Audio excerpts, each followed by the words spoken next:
Dear students, today we are going to start a new topic, grouping of capacitors. It is also called combination of capacitors. Suppose we have large number of capacitors having capacities 2 microfarads, 3 microfarad, 1 microfarad and so on.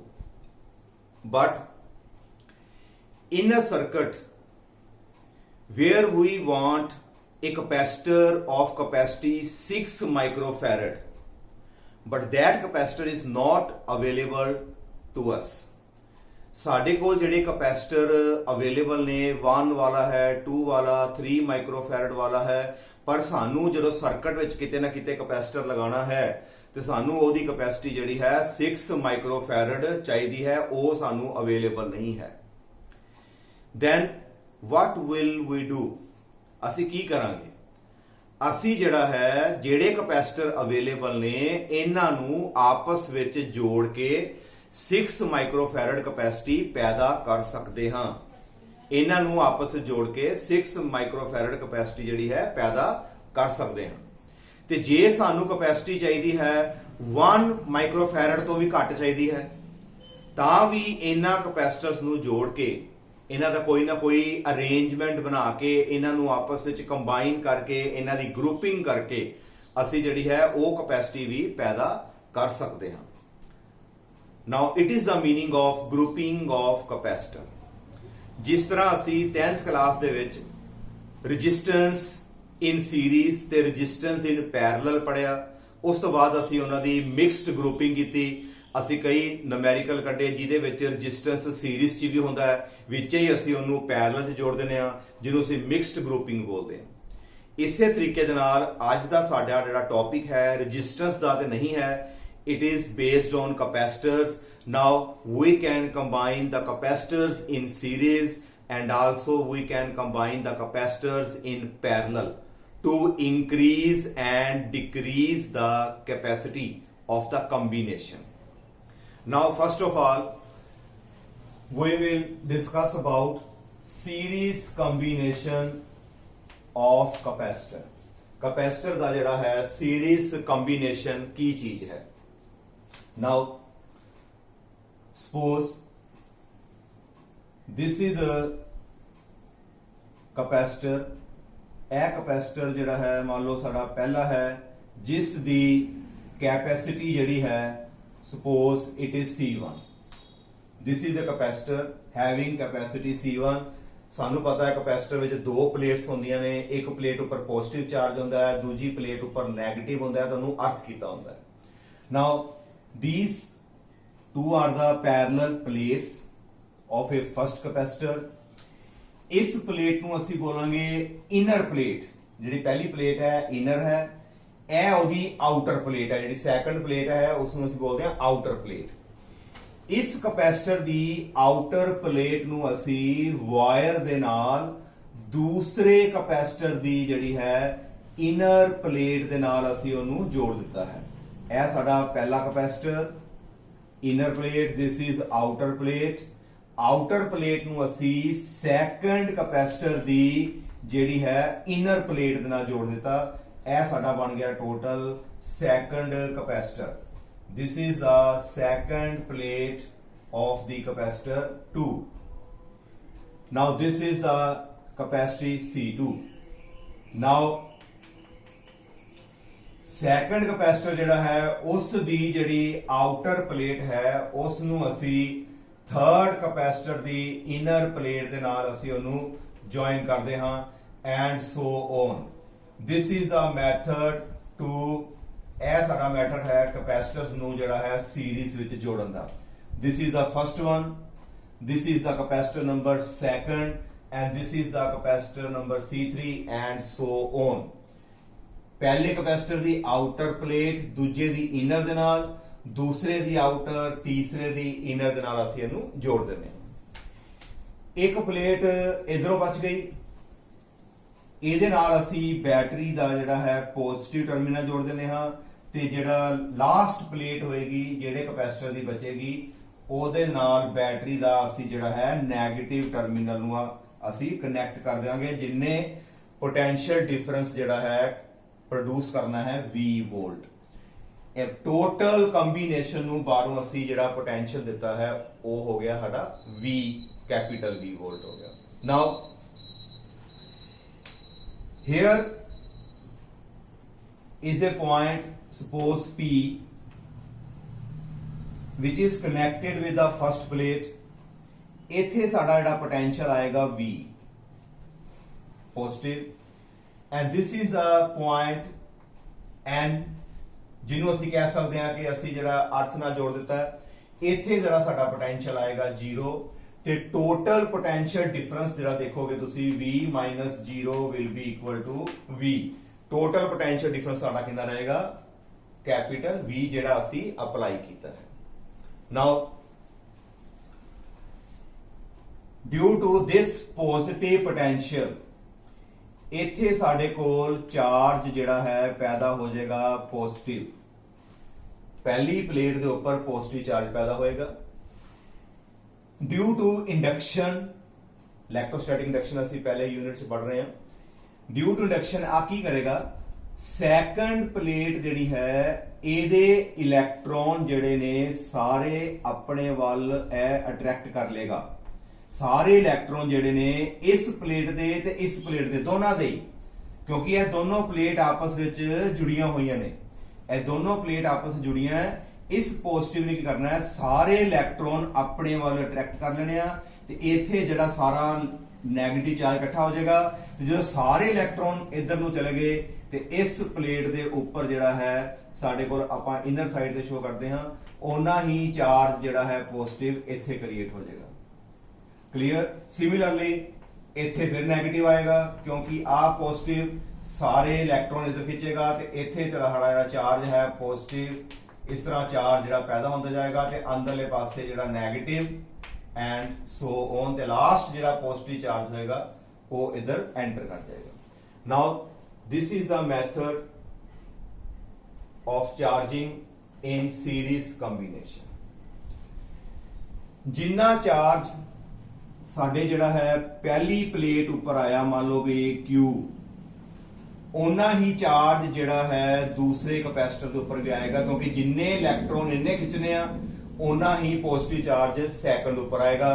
Har plate ਦੇ ਉੱਪਰ ਜਿਹੜਾ ਹੈ charge same ਰਹੇਗਾ ਇਨ series combination.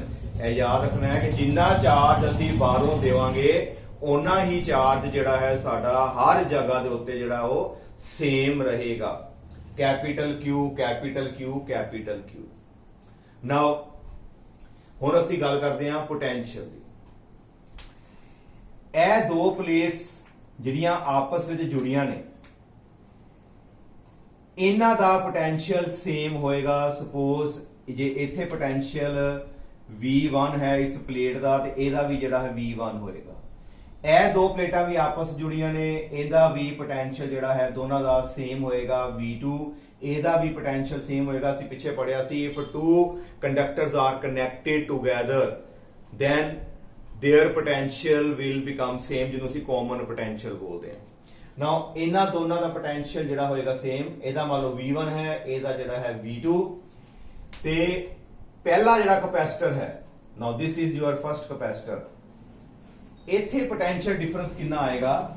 ਇੱਕ side ਤੇ ਸਾਡੇ ਕੋਲ ਹੈ V ਤੇ ਦੂਜੇ ਸਾਈਡ ਤੇ V1, ਸਾਡੇ ਕੋਲ ਪੋਟੈਂਸ਼ੀਅਲ ਡਿਫਰੈਂਸ ਆਏਗਾ V minus V1। ਇਹ ਪਹਿਲੇ ਕਪੈਸਿਟਰ ਵਾਸਤੇ ਸਾਡਾ ਪੋਟੈਂਸ਼ੀਅਲ ਡਿਫਰੈਂਸ ਹੈ। ਨਾਓ ਸੈਕੰਡ ਕਪੈਸਿਟਰ ਵਾਸਤੇ ਪੋਟੈਂਸ਼ੀਅਲ ਡਿਫਰੈਂਸ ਕਿਸ ਤਰ੍ਹਾਂ ਨਿਕਾਲਾਂਗੇ? ਇਹਦਾ ਪੋਟੈਂਸ਼ੀਅਲ ਹੈ ਸਾਡੇ ਕੋਲ V1, ਅਗਲੇ ਦਾ ਜਿਹੜਾ ਪੋਟੈਂਸ਼ੀਅਲ ਜਿਹੜਾ ਸਾਡੇ ਕੋਲ ਆ ਰਿਹਾ ਹੈ V2 ਤੇ ਪੋਟੈਂਸ਼ੀਅਲ ਡਿਫਰੈਂਸ ਸਾਡੇ ਕੋਲ ਆਏਗਾ V1 minus V2। ਤੇ ਲਾਸਟ ਕਪੈਸਿਟਰ ਜਿਹੜਾ ਹੈ ਇਸ ਦਾ ਜੇ ਪੋਟੈਂਸ਼ੀਅਲ ਡਿਫਰੈਂਸ ਨਿਕਾਲੀਏ, ਇਹਦਾ ਪੋਟੈਂਸ਼ੀਅਲ ਕਿੰਨਾ ਆ ਰਿਹਾ ਹੈ? ਆਪਸ ਜੁੜੇ ਨੇ, ਇਹਦਾ ਪੋਟੈਂਸ਼ੀਅਲ ਹੈ V2 ਐਂਡ ਲਾਸਟ ਜਿਹੜੀ ਪਲੇਟ ਹੈ ਜਿਹਨੂੰ ਅਸੀਂ ਅਰਥ ਕਰ ਦਿੰਦੇ ਆ, ਇਹਦਾ ਆ ਗਿਆ 0। Now its potential difference is V2 minus 0। Now ਪਹਿਲੀ ਕਪੈਸਿਟਰ ਦਾ potential difference V minus V1, ਦੂਸਰੇ ਦਾ V1 minus V2, ਤੀਸਰੇ ਦਾ ਜਿਹੜਾ capacitor the V2 minus 0. Now this, now total कितना आया इन्हां दा, जे ही total check करिए, now total will be V minus V1 एक हो गया, प्लस करांगे असी V1 minus V2 प्लस सारे को तीसरे का कितना आया V2 minus 0. Now V1 minus दा प्लस दा cancel, minus V2 plus V2 cancel, आ 0 वैसे ही है, ਤੇ ਸਾਡੇ ਕੋਲ ਟੋਟਲ ਪੋਟੈਂਸ਼ੀਅਲ ਸਾਡੇ ਕੋਲ ਰਹੇਗਾ V ਜਿਹੜਾ ਅਸੀਂ ਬਾਹਰੋਂ ਅਪਲਾਈ ਕੀਤਾ। ਹਾਂਜੀ ਬੇਟਾ clear.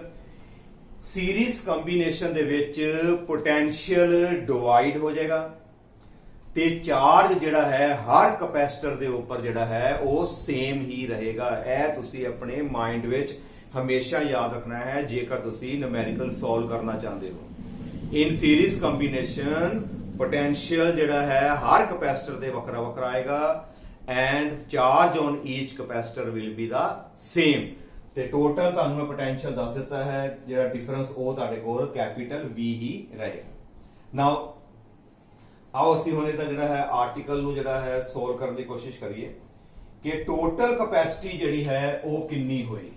Now what will be the total capacity. Now ਸਭ ਨਾਲ ਪਹਿਲਾਂ ਦੇਖਾਂਗੇ ਕਿ ਸਾਡੇ ਕੋਲ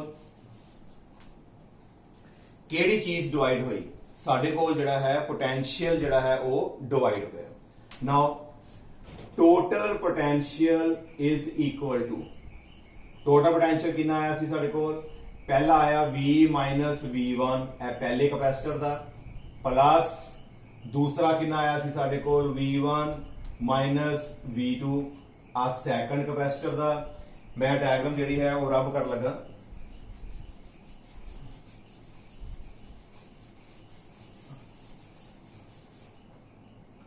ਐਂਡ ਸਾਡੇ ਕੋਲ ਜਿਹੜਾ ਹੈ ਥਰਡ ਕਪੈਸਿਟਰ ਦਾ ਪੋਟੈਂਸ਼ੀਅਲ ਸਾਡੇ ਕੋਲ ਆਇਆ V2 minus 0. This is equation number 1. This is a total potential divided.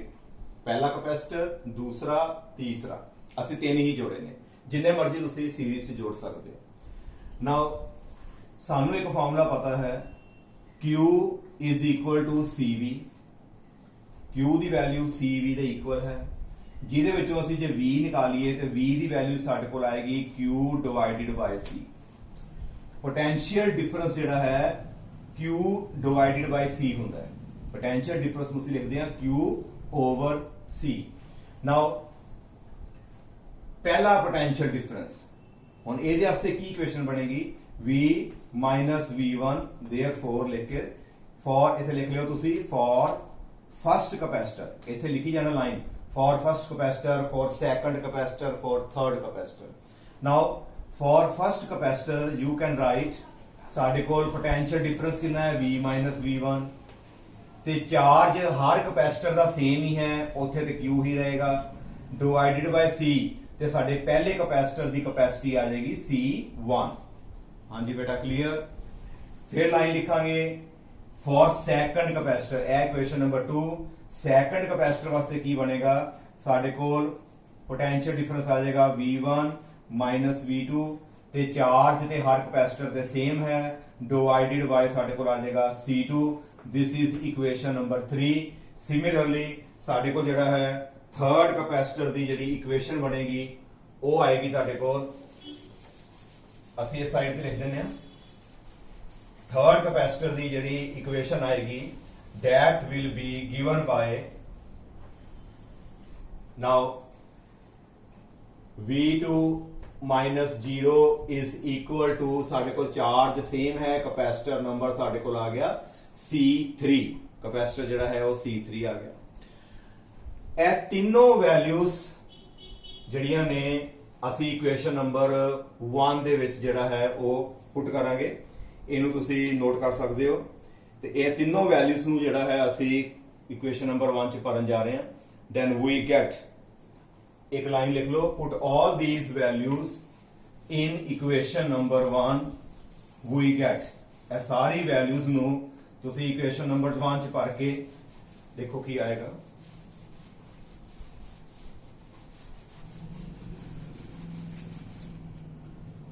now V equal to here will be Q divided by C1, Q divided by C2 and Q divided by C3। ਇਹਨਾਂ ਤਿੰਨਾਂ ਵਿੱਚੋਂ ਜਿਹੜਾ ਹੈ common ਸਾਡੇ ਕੋਲ Q ਆ ਗਿਆ। we get 1 by C1 plus 1 by C2 plus 1 by ਸਾਡੇ ਕੋਲ ਆ ਗਿਆ C3। this is capital V। this is a value of capacitor ਦੀ ਜਿਹੜੀ ਹੈ ਟੋਟਲ ਵੋਲਟ ਜਿਹੜੀ ਸਾਡੇ ਕੋਲ ਆ ਜਾਏਗੀ। ਨਾਓ ਇਹ ਕੈਪੀਟਲ V ਤੇ इधर हैगा capital Q। What is capital V? Capital V की चीज है?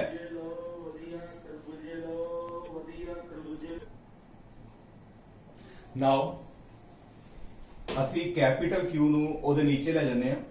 Now V divided by capital Q is equal to 1 over C1 plus 1 over C2 plus 1 over C3। Now what is V over Q? ਇਹ ਕੀ ਚੀਜ਼ ਹੈ? V ਸਾਨੂੰ ਪਤਾ Q is equal to CV ਤੇ ਜੇ C ਨੂੰ ਅਸੀਂ ਇੱਧਰ ਲੈ ਲਈਏ ਸਾਡੇ ਕੋਲ 1 over C ਤੇ Q ਨੂੰ ਨੀਚੇ ਲੈ ਗਏ V over Q। Q ਇੱਧਰ ਲੈ ਗਏ C ਨੂੰ ਇੱਧਰ ਲੈ ਗਏ। V over Q ਦੀ ਵੈਲਿਊ ਆਏਗੀ ਸਾਡੇ ਕੋਲ 1 over C। Now we can write here 1 over C ਇਹਦੀ ਜਗ੍ਹਾ ਤੇ ਸਾਡੇ ਕੋਲ 1 over C is equal to 1 over C1 plus 1 over C2 plus 1 over C3। Now what is this C? This is a total capacity, total volt, total charge। total volt ਨੂੰ total charge ਨਾਲ ਅਸੀਂ divide ਕੀਤਾ ਸਾਡੇ ਕੋਲ reciprocal ਆਏਗਾ, total capacity ਆ ਜਾਏਗੀ ਸਾਡੇ ਕੋਲ, ਜਿਹਨੂੰ ਅਸੀਂ CS ਵੀ ਲਿਖ ਸਕਦੇ ਹਾਂ। ਪੈਰ ਵਿੱਚ ਇਹਦੇ ਅਸੀਂ ਜਿਹੜਾ ਹੈ S ਪਾ ਦਿੱਤਾ। total capacity of series combination, this is called total capacity of series combination and this is the formula for series combination। ਜਦੋਂ ਅਸੀਂ ਕਪੈਸਿਟਰਸ ਨੂੰ ਸੀਰੀਜ਼ 'ਚ ਜੋੜਦੇ ਹਾਂ ਤੇ ਸਾਡੇ ਕੋਲ ਜਿਹੜੀ ਹੈ ਟੋਟਲ ਕਪੈਸਿਟੀ ਕਿਸ ਤਰ੍ਹਾਂ ਐਡ ਹੁੰਦੀ ਹੈ? ਰੈਸੀਪ੍ਰੋਕਲ ਕਰਕੇ। ਮੰਨ ਲਓ ਪਹਿਲੇ ਦੀ ਕਪੈਸਿਟੀ 2 ਹੈ, ਦੂਸਰੇ ਦੀ 3 ਹੈ ਤੇ ਉਸ ਤੋਂ ਬਾਅਦ ਜਿਹੜਾ ਹੈ ਤੀਸਰੇ ਕਪੈਸਿਟਰ ਦੀ ਕਪੈਸਿਟੀ ਮੰਨ ਲਓ 4 ਹੈ, ਤਾਂ ਟੋਟਲ ਕਪੈਸਿਟੀ ਕਿੰਨੀ ਆਏਗੀ? 1 over 2 plus 1 over 3 plus 1 over 4। ਜੋ ਆਨਸਰ ਆਏਗਾ ਉਹਦਾ ਅਸੀਂ ਰੈਸੀਪ੍ਰੋਕਲ ਕਰ ਲਾਂਗੇ। ਇਸ ਤਰ੍ਹਾਂ ਸਾਡੀ ਜਿਹੜੀ ਹੈ ਕਪੈਸਿਟੀ ਨਿਕਾਲੀ ਜਾਂਦੀ ਹੈ ਇਨ ਸੀਰੀਜ਼ ਕੰਬੀਨੇਸ਼ਨ ਦੇ ਵਿੱਚ। 2 ਪੁਆਇੰਟ ਯਾਦ ਰੱਖਣੇ ਹਨ। ਇੱਕ ਤੇ ਚਾਰਜ ਸੇਮ ਰਹਿੰਦਾ ਹੈ ਸੀਰੀਜ਼ ਕੰਬੀਨੇਸ਼ਨ 'ਚ, ਦੂਸਰਾ ਪੁਆਇੰਟ ਯਾਦ ਰੱਖਣਾ ਹੈ ਪੋਟੈਂਸ਼ੀਅਲ ਡਿਵਾਈਡ ਹੋ ਜਾਂਦਾ ਹੈ ਤੇ ਤੀਸਰਾ ਪੁਆਇੰਟ ਯਾਦ ਰੱਖਣਾ ਹੈ ਕਿ ਕਪੈਸਿਟੀ ਜਿਹੜੀ ਹੈ ਟੋਟਲ ਰੈਸੀਪ੍ਰੋਕਲ ਹੋ ਕੇ ਐਡ ਕੀਤੀ ਜਾਂਦੀ ਹੈ।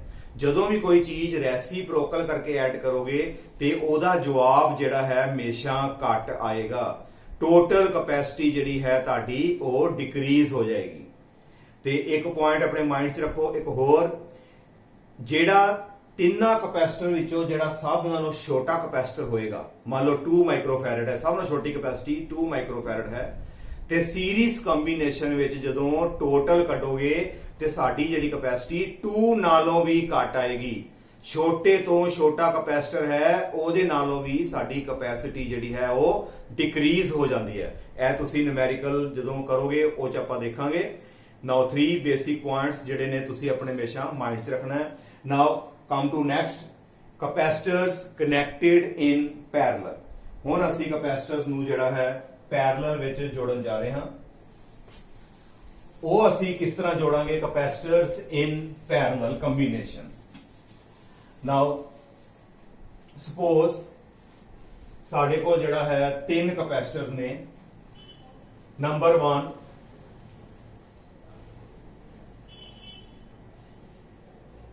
ਇਹ ਸਾਡੇ ਕੋਲ ਪਹਿਲਾ ਕਪੈਸਿਟਰ, ਇਹ ਸਾਡੇ ਕੋਲ ਹੋ ਗਿਆ ਦੂਸਰਾ ਕਪੈਸਿਟਰ, ਇਹ ਸਾਡੇ ਕੋਲ ਹੈ ਤੀਸਰਾ ਕਪੈਸਿਟਰ। ਪਹਿਲੇ ਦੀ ਕਪੈਸਿਟੀ C1, ਦੂਸਰੇ ਦੀ ਕਪੈਸਿਟੀ C2, ਤੀਸਰੇ ਦੀ ਕਪੈਸਿਟੀ ਜਿਹੜੀ ਹੈ C3। ਇਹਨਾਂ ਤਿੰਨਾਂ ਕਪੈਸਿਟਰਸ ਨੂੰ ਅਸੀਂ ਹੁਣ ਪੈਰਲਲ 'ਚ ਜੋੜਨਾ ਹੈ ਤੇ ਅਸੀਂ ਕਿਸ ਤਰ੍ਹਾਂ ਜੋੜ ਸਕਦੇ ਹਾਂ? ਤਿੰਨੋਂ ਕਪੈਸਿਟਰ ਦੀਆਂ ਜਿਹੜੀਆਂ ਇਨਰ ਪਲੇਟਸ ਨੇ ਅਸੀਂ ਤਿੰਨਾਂ ਨੂੰ ਇੱਕੋ ਵਾਇਰ ਦੇ ਨਾਲ ਜਿਹੜਾ ਹੈ ਇੱਕੋ ਜਗ੍ਹਾ ਤੇ ਜੋੜਤਾ। ਤਿੰਨੋਂ ਕਪੈਸਿਟਰ ਦੀ ਤਿੰਨੋਂ ਪਲੇਟਾਂ ਨੂੰ ਇੱਕ ਪਲੇਟ ਨੂੰ ਅਸੀਂ ਇਕੱਠਾ ਜੋੜਤਾ। ਸਿਮਿਲਰਲੀ ਜਿਹੜੀ ਆਊਟਰ ਪਲੇਟਸ ਹੈ ਤਿੰਨਾਂ ਦੀ ਉਹਨਾਂ ਨੂੰ ਵੀ ਜਿਹੜਾ ਹੈ ਅਸੀਂ ਆਪਸ ਵਿੱਚ ਕੰਬਾਈਨ ਕਰਤਾ। ਤਿੰਨ ਕਪੈਸਿਟਰ ਦੀਆਂ ਇੱਕ ਪਲੇਟ ਇੱਕ ਜਗ੍ਹਾ ਤੇ ਜੋੜ ਦੋ, ਦੂਸਰੀਆਂ ਪਲੇਟਾਂ ਜਿਹੜੀਆਂ ਇਕੱਠੀਆਂ ਜੋੜ ਦਿੱਤੀਆਂ। ਇਹ ਹੋਇਆ ਕਿ ਇੱਕ ਕਿਸਮ ਦੀ ਆਹ ਜਿਹੜੀ ਪਲੇਟ ਹੈ ਇਹਦਾ ਸਾਈਜ਼ ਵੱਧ ਗਿਆ। ਦੇਖੋ ਇਕੱਠੀਆਂ ਜੁੜਨ ਦਾ ਮਤਲਬ ਹੈ ਪਲੇਟ ਇੱਕੋ ਹੀ ਹੋ ਗਈ ਆ ਵਾਲੀ। ਆ ਵੀ ਪਲੇਟ ਜਿਹੜੀਆਂ ਆਪਸ ਵਿੱਚ ਇਕੱਠੀਆਂ ਜੁੜ ਗਈਆਂ, ਇਹਦਾ ਮਤਲਬ ਆ ਵੀ ਪਲੇਟ ਤੁਹਾਡੇ ਕੋਲ ਇੱਕ ਸਿੰਗਲ ਹੀ ਹੈ। ਇਹਦਾ ਮਤਲਬ ਹੁਣ ਕਪੈਸਿਟਰ ਦੀ ਜਿਹੜੀ ਪਲੇਟ ਦਾ ਸਾਈਜ਼ ਵੱਡਾ ਹੋ ਗਿਆ। ਅਸੀਂ ਪੜਿਆ ਕਿ ਕਪੈਸਿਟਰ ਦੀ ਜੇਕਰ ਪਲੇਟ ਦਾ ਏਰੀਆ ਵੱਧ ਜਾਵੇ ਤੇ ਸਾਡੀ ਕਪੈਸਿਟੀ ਵੱਧ ਜਾਂਦੀ ਹੈ। ਇਹ ਆਰਟੀਕਲ ਪੜਿਆ ਸੀ capacity is equal to epsilon naught A over D। ਜੇ ਏਰੀਆ ਵੱਧ ਜਾਏਗਾ ਤੇ ਸਾਡੀ ਜਿਹੜੀ ਹੈ ਕਪੈਸਿਟੀ ਜਿਹੜੀ ਸਾਡੀ ਉਹ ਇੰਕਰੀਜ਼ ਹੋ ਜਾਏਗੀ। ਇਹਦਾ ਮਤਲਬ ਪੈਰਲਲ ਕੰਬੀਨੇਸ਼ਨ ਦੇ ਵਿੱਚ ਜਿਹੜੀ ਕਪੈਸਿਟੀ ਜਿਹੜੀ ਹੈ ਉਹ ਇੰਕਰੀਜ਼ ਹੋ ਜਾਏਗੀ, ਕਿਉਂਕਿ ਜਦੋਂ ਤਿੰਨੋਂ ਪਲੇਟਾਂ ਇਕੱਠੀਆਂ ਹੀ ਜੁੜ ਗਈਆਂ, ਇੱਕ ਆ ਪਹਿਲੀ ਪਲੇਟ, ਇਹ ਦੂਸਰੇ ਦੀ ਪਹਿਲੀ, ਆ ਤੀਸਰੇ ਦੀ, ਇਹਨਾਂ ਨੂੰ ਇਕੱਠਾ ਇੱਕ ਜਗ੍ਹਾ ਤੇ ਜੋੜਦਾ। ਇਹਦਾ ਮਤਲਬ ਪਲੇਟ ਜਿਹੜੀ ਹੈ ਹੁਣ ਇੱਕ ਸਿੰਗਲ ਹੀ ਬਣ ਗਈ ਹੈ ਕਿਸਮ ਦੀ। ਨਾਓ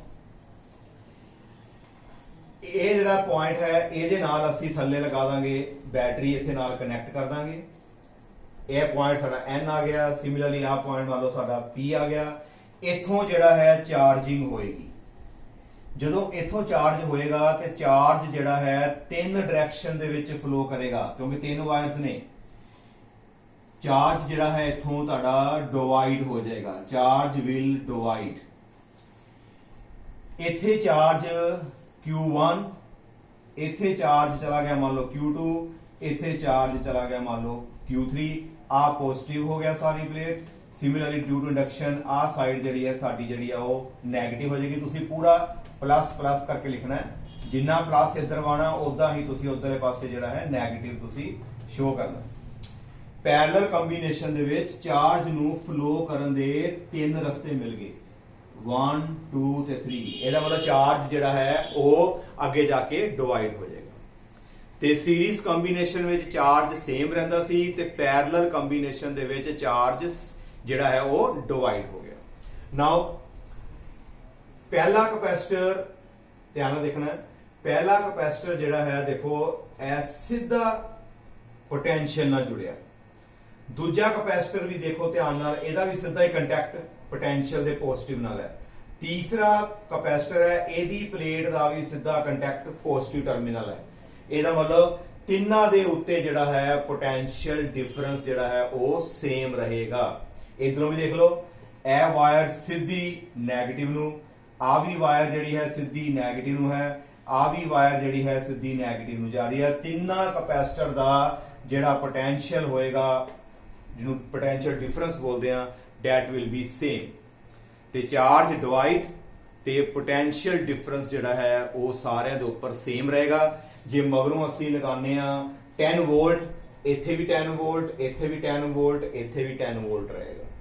ਨਾਓ ਕਿਹੜੀ ਚੀਜ਼ ਡਿਵਾਈਡ ਹੋਈ ਸੀ? ਅਸੀਂ ਨੋਟ ਕੀਤਾ ਕਿ ਸਾਡੇ ਕੋਲ ਜਿਹੜਾ ਚਾਰਜ ਡਿਵਾਈਡ ਹੋਇਆ, ਮੰਨ ਲਓ ਟੋਟਲ ਚਾਰਜ Q ਹੈ, it is divided into 3 parts, Q1 plus Q2 plus Q3। ਇਹਦੇ ਸਾਡੇ ਕੋਲ ਤਿੰਨ ਹਿੱਸੇ ਹੋ ਗਏ। This is equation number 1। ਪਿਛਲੇ ਆਰਟੀਕਲ 'ਚ ਦੇਖਣਾ ਪੋਟੈਂਸ਼ੀਅਲ ਡਿਵਾਈਡ ਹੋਇਆ ਸੀ, ਉਹਨੂੰ ਅਸੀਂ 3 ਪਾਰਟਸ 'ਚ ਲਿਖ ਲਿਆ। ਇੱਥੇ ਚਾਰਜ ਡਿਵਾਈਡ ਹੋ ਗਿਆ। ਸਾਨੂੰ ਪਤਾ ਹੈ ਕਿ Q ਦਾ ਜਿਹੜਾ ਫਾਰਮੂਲਾ ਹੈ ਸਾਡੇ ਕੋਲ CV ਹੈ। ਨਾਓ ਪਹਿਲਾ ਕਪੈਸਿਟਰ ਦਾ ਚਾਰਜ ਕੀ ਫਾਰਮੂਲਾ ਆਏਗਾ? Q ਦਾ ਫਾਰਮੂਲਾ CV। ਪਹਿਲੇ ਕਪੈਸਿਟਰ ਦੀ ਗੱਲ ਕਰ ਰਹੇ ਹਾਂ, ਪਹਿਲੇ ਦੀ ਕਪੈਸਿਟੀ ਆ ਗਈ C1 ਤੇ ਪਹਿਲੇ ਦਾ ਪੋਟੈਂਸ਼ੀਅਲ ਜਿਹੜਾ ਹੈ ਉਹ V, ਕਿਉਂਕਿ ਪੋਟੈਂਸ਼ੀਅਲ ਸੇਮ ਰਹੇਗਾ, ਪਲੱਸ Q2 ਵਾਸਤੇ ਆਏਗਾ C2V ਪਲੱਸ ਸਾਡੇ ਕੋਲ ਆ ਜਾਏਗਾ C3V। ਨਾਓ ਤਿੰਨਾਂ ਵਿੱਚੋਂ ਜਿਹੜੀ ਚੀਜ਼ ਕਾਮਨ ਹੈ ਉਹਨੂੰ ਅਸੀਂ ਬਾਹਰ ਕੱਢ ਲਾਂਗੇ, C1 plus C2 plus C3 ਤੇ ਬਾਹਰ ਆ ਜਾਏਗਾ ਸਾਡੇ ਕੋਲ ਕੈਪੀਟਲ V ਜਿਹੜੀ ਹੈ ਵਿੱਚੋਂ ਇਕੁਏਸ਼ਨ ਚੋਂ ਅਸੀਂ ਇਹਨੂੰ ਬਾਹਰ ਕੱਢ ਦਿੱਤਾ। ਨਾਓ what is capital Q? ਇਹਨੂੰ ਜਿਹੜਾ ਹੈ ਇਹਦੇ ਨੀਚੇ ਲੈ ਜਾਂਦੇ ਆ। now Q divided by V is equal to C1 plus C2 plus C3। now Q ਨੂੰ ਜਦੋਂ V ਨਾਲ ਡਿਵਾਈਡ ਕਰੋਗੇ Q ਡਿਵਾਈਡਡ ਬਾਈ V ਸਾਡੇ ਕੋਲ ਬਣੇਗਾ C। ਇਹਦੀ ਜਗ੍ਹਾ ਤੇ ਸਾਡੇ ਕੋਲ ਜਿਹੜਾ ਸਿੱਧਾ C ਆਏਗਾ। It will be equal to C1 plus C2 plus C3. This is the total capacity of parallel combination। ਇਹਦੇ ਪੈਰ ਤੇ ਅਸੀਂ ਜਿਹੜਾ ਹੈ P ਵੀ ਪਾ ਸਕਦੇ ਹਾਂ। Total capacity of parallel combination is equal to C1 plus C2 plus C3। ਇਹ ਦੇਖੋ ਸਿੱਧੀ ਹੀ ਐਡ ਹੋ ਗਈ ਹੈ। ਟੋਟਲ ਕਪੈਸਿਟੀ ਜਿਹੜੀ ਸਿੱਧੀ ਐਡ ਹੋ ਗਈ। ਪਹਿਲਾ ਫਾਰਮੂਲਾ 1 over CS ਉਹ ਆਇਆ ਸੀ 1 over C1 plus 1 over C2 plus 1 over C3 so on। ਤੇ ਪੈਰਲਲ ਕੰਬੀਨੇਸ਼ਨ ਚ ਸਾਡੇ ਕੋਲ C1 plus C2 plus ਸਾਡੇ ਕੋਲ C3 plus so on। ਇਹ ਜਿਹੜੇ ਦੋ ਫਾਰਮੂਲੇ ਆ ਤੁਸੀਂ ਆਪਣੇ ਮਾਈਂਡ 'ਚ ਯਾਦ ਰੱਖਣੇ ਆ। ਇੱਥੇ ਕਪੈਸਿਟੀ ਸਿੱਧੀ ਐਡ ਹੋਈ, ਮੰਨ ਲਓ 1 ਇਹ 2 ਹੈ ਇਹ 3 ਹੈ ਤੇ ਸਾਡੇ ਕੋਲ ਜਿਹੜਾ ਆ ਜਾਏਗਾ 6 ਮਾਈਕਰੋਫੈਰਡ ਆ ਜਾਏਗਾ। ਕਪੈਸਿਟੀ ਵੱਧ ਗਈ ਤੇ ਇੱਥੇ 1 over 1 plus 1 over 2 plus 1 over 3 capacity ਜਿਹੜੀ ਹੈ 1 ਦੇ ਨਾਲੋਂ ਵੀ ਘਟ ਜਾਏਗੀ। These are the two methods by which capacitors are connected in series and capacitors connected in parallel। ਜਦੋਂ ਅਸੀਂ ਨਿਊਮੈਰੀਕਲ ਪੜਾਂਗੇ ਤੇ ਨਿਊਮੈਰੀਕਲ ਦੇ ਵਿੱਚ ਜਿਹੜਾ ਹੈ ਅਸੀਂ ਮਿਕਸਡ ਗਰੁੱਪਿੰਗ ਪੜਾਂਗੇ। ਮਿਕਸਡ ਗਰੁੱਪਿੰਗ ਦਾ ਮਤਲਬ ਸਾਡੇ ਕੋਲ ਇਸ ਤਰ੍ਹਾਂ ਦੇ ਸਰਕਟ ਆਉਣਗੇ ਜਿਨ੍ਹਾਂ ਦੇ ਵਿੱਚ ਵਿੱਚੇ ਹੀ ਤੁਸੀਂ ਦੇਖੋਗੇ ਸੀਰੀਜ਼ ਕੰਬੀਨੇਸ਼ਨ ਹੋਏਗਾ ਤੇ ਵਿੱਚੇ ਹੀ ਜਿਹੜਾ ਹੈ ਉਹ ਪੈਰਲਲ ਕੰਬੀਨੇਸ਼ਨ ਹੋਏਗਾ। ਪਰ ਤੁਹਾਨੂੰ ਜਿਹੜਾ ਹੈ ਪਹਿਲਾਂ ਪਹਿਚਾਨਣਾ ਪਏਗਾ ਕਿ ਕਿਹੜੇ ਕਪੈਸਿਟਰ ਜਿਹੜੇ ਨੇ ਉਹ ਸੀਰੀਜ਼ 'ਚ ਨੇ ਤੇ ਕਿਹੜੇ ਕਪੈਸਿਟਰ ਜਿਹੜੇ ਨੇ ਉਹ ਪੈਰਲਲ 'ਚ ਜੁੜੇ ਨੇ। ਉਹਦੇ ਅਕੋਰਡਿੰਗ ਉਹਨਾਂ ਨੂੰ ਜਿਹੜਾ ਹੈ ਹੱਲ ਕਰਨਾ ਪਏਗਾ।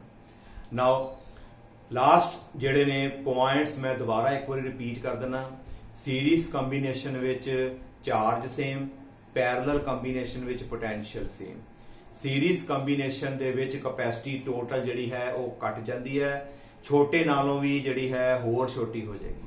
ਤੇ ਜਿਹੜਾ ਪੈਰਲਲ ਕੰਬੀਨੇਸ਼ਨ ਹੈ ਇਹਦੇ ਵਿੱਚ ਕਪੈਸਿਟੀ ਜਿਹੜੀ ਹੈ ਵੱਧ ਜਾਏਗੀ। ਜਿਹੜਾ ਵੱਡੇ ਤੋਂ ਵੱਡਾ ਕਪੈਸਿਟਰ ਹੈ ਉਹਦੇ ਨਾਲੋਂ ਵੀ ਸਾਡੀ ਕਪੈਸਿਟੀ ਜਿਹੜੀ ਹੈ ਉਹ ਜ਼ਿਆਦਾ ਆਏਗੀ। ਤੇ ਸੀਰੀਜ਼ ਕੰਬੀਨੇਸ਼ਨ ਵਿੱਚ ਪੋਟੈਂਸ਼ੀਅਲ ਡਿਵਾਈਡ ਹੁੰਦਾ ਹੈ ਤੇ ਜਿਹੜਾ ਹੈ ਪੈਰਲਲ ਕੰਬੀਨੇਸ਼ਨ ਦੇ ਵਿੱਚ ਜਿਹੜਾ ਹੈ ਪੋਟੈਂਸ਼ੀਅਲ ਤੁਹਾਡਾ ਉਹ ਸੇਮ ਰਹਿੰਦਾ ਹੈ। ਨਾਓ ਨਿਊਮੈਰੀਕਲ ਜਿਹੜੇ ਹੈ ਅਸੀਂ ਉਹ ਨੈਕਸਟ ਲੈਕਚਰ 'ਚ ਕਰਾਂਗੇ। Thank you.